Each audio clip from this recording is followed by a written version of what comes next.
जाऊया पुढे एक मोठ्या बातमीकडे. राजकीय वर्तुळातली बातमी. अजितदादांचा मृत्यू हा ऑपरेशन लोटसचा भाग आहे का? खासदार संजय राऊत यांनी हा सवाल उपस्थित केलाय. भाजप विरोधात जाणारा जेलमध्ये किंवा जीव गमावतो. दादांच्या मृत्यूचं रहस्य जनतेला कळायला हवं असं खासदार संजय राऊत यांनी म्हटलंय.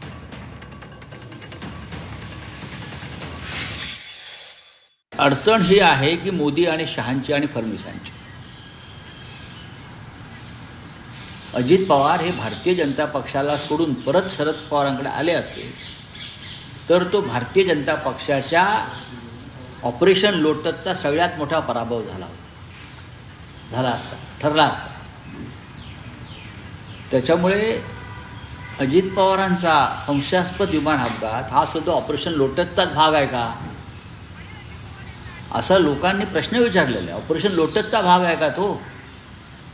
इतक्या निर्घृण पद्धतीने देशात राज्यकारभार सुरू आहे. कोणालाही आपल्या जीवाची शाश्वती नाही. जो भारतीय जनता पक्षाच्या विरोधामध्ये जाईल तो एकतर तुरुंगात जातो किंवा जीव गमावतो. अशा प्रकारचं वातावरण या देशामध्ये आहे. अजित पवार यांचा संशयास्पद विमान अपघात. बघा राहुल, अजित पवार यांचा मृत्यू हा अशा एका अपघातामध्ये झालेला आहे